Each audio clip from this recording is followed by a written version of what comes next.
complete. But we keep it away with our own offensive attitudes. We block the holy name from acting by our own nonsense. So in the Kali Yuga, the Yuga Dharma is simply chanting Hare Nama, Hare Nama, Hare Nama Eva Kevala. Kalau nastyeva, nastyeva, nastyeva, gatiranyata. Chant the holy name in the offensive stage. Chant the holy name in the clearing stage. Chant the holy name in the perfect stage. In this age of Kali Yuga, there is no other way by karma, no other way by jnana, no other way by yoga to attain the perfection of spiritual life except this chanting process. That's from the Brahma Vaivarta Purana, and also from the Kali Santara Upanishad, that verse. So, this Kali Yuga is very auspicious because by chanting the holy name constantly, you can very easily attain pure devotional service. The holy name is the origin of all auspiciousness. So if we simply immerse ourselves fully in the chanting of the holy name, we very quickly attain the result. Most people start chanting a little bit.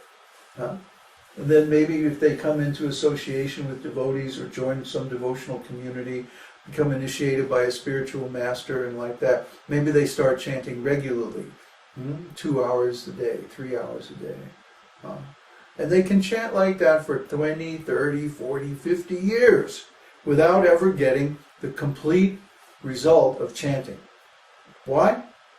Because they're still chanting offensively. They'll chant for a little while and then they'll do something else. They'll think of Krishna for a while and then they'll think of something else. Because of this, the effect of the chanting is delayed. Try to understand. But if we simply chant without doing anything else, Sri Chaitanya Mahaprabhu says, chant ceaselessly, constantly, constant chanting of the holy name. That is what leads to success. That's how I made it. That's how everybody makes it. It's described in Śrīmad-Bhāgavatam. So many saintly persons made attempt to attain self-realization, but they didn't actually attain it until they chanted completely, totally, 24 hours a day, as much as possible. Maybe you have to sleep a little, and that's all right. You'll dream of chanting. And then the rest of the time you're just chanting. That's what I do every day. I'm just chanting. I take a few minutes, answer my emails on the computer, and then chant. And then I'll come back again, maybe fix the fire or put something on the stove or clean something, and then I'll go back to chanting. And then, so that's my day. That's every devotee's day. Everything that we do is simply between our sessions of chanting. Chanting the holy name is our devotional life. Everything else is only in support of that. Try to understand. And when you finally reach a certain point in your spiritual life, you're going to need this chanting like you need food. You're going to be hungry for it, thirsty for it. You're going to have to just drop everything else and go off and just chant until you get the result. That is the perfection of the process of devotional service. So this pure devotional service is the beginning of all auspiciousness. Number 3 is pure devotional service automatically puts one in transcendental pleasure. Well, if you've done any nice chanting at all, you know this already. But as soon as you chant with good concentration, as soon as you chant with affection for Krishna, then you immediately get reciprocation from Krishna. And of course, Krishna is the source of all pleasure. That's what Krishna means, the reservoir of all pleasure. As soon as we're in touch with Krishna, we're in transcendental pleasure. So that's an easy one. If you haven't experienced this, then you need to chant more. But you need to chant more anyway. And 4 is Pure devotional service is rarely achieved. Why is that? Well, for one thing, as I said, we have so many misunderstandings, we have so many bad habits, we have so many wrong ideas, wrong concepts of spiritual life, and we drag those ideas with us when we come to devotional service, so it takes a long time. And then there's all these people who just sort of want to cruise along at a low level of devotional service, take it easy, do little 16 rounds a day, and sort of plod along the path to devotional service, like the turtle. Well, yeah, the turtle eventually gets there, but you can go much quicker if you take on a more intensive process and chant more rounds and try to chant purely as much as possible. But even though I'm going to say this, and I say it many, many times, very few people are going to do it. Why is that? Because Krishna doesn't want to give everybody pure devotional service. He only wants to give pure devotional service to people who are completely sincere. If someone has any self-motivation, any selfishness, in other words, if they want to exploit Krishna, if they want to use Krishna in any way, Krishna won't give them devotional service, pure devotional service. He'll give them ordinary devotional service, but he won't give pure devotional service. Why? Because devotional service is so powerful that it attracts even Krishna. Krishna becomes controlled by pure devotional service.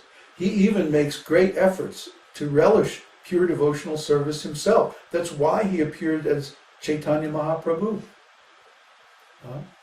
To relish his own devotional service. So try to understand. Krishna is very jealous about this devotional service. He doesn't give it out easily. He only gives it out to someone whose heart is completely pure. Someone who has no other motivation except to love him. But you see, this loving Krishna is the highest form of love. If you really want to be happy, if you really want to be in ecstasy all the time, then you cultivate this pure devotional service for Krishna. Because this is the highest ecstasy. We've talked about this many times in the sections on bhava and like that. And for this reason, number 5 says, those in pure devotional service deride even the conception of liberation. Why? Well, if you have something that makes you so happy, deliriously happy, tripping over your own feet, drooling happy, just completely out of it happy, then why would you want liberation or anything? You'd be completely satisfied. More than completely satisfied. So satisfied that you can't even, what's the expression? My cup runneth over.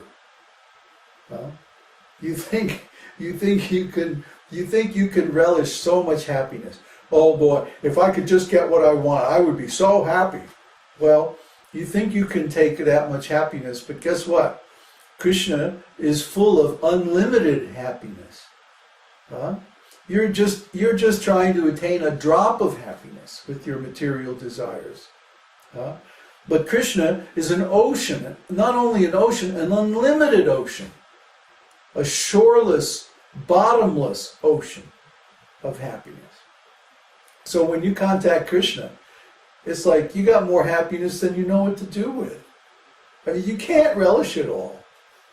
It's not possible for one limited soul to taste more than a tiny drop of this whole ocean. Try to understand. So when you're in that position, it's like liberation? Well, what would I do with it? Well, I'm already full of ecstatic joy from Krishna. What would I want with that? Why would I want mystic powers? Why would I want all these other things? This is just useless. So, finally, number 6, Pure devotional service is the only means to attract Krishna. Huh? You want Krishna? You want to see Krishna? People often ask, can you show me God? How can I see God? Huh? I want to see God face to face. Oh yeah? Well, then you're going to have to come to the platform of pure devotional service. Why should God reveal himself to anybody who's going to try to rip him off? Huh? You think he doesn't know? You can't hide anything from Krishna. He sees through and through everything. Huh? He's already there in your heart. He knows everything you're thinking, everything you're feeling, all your intentions, everything, all your desires. So, as soon as we approach Krishna with any kind of ulterior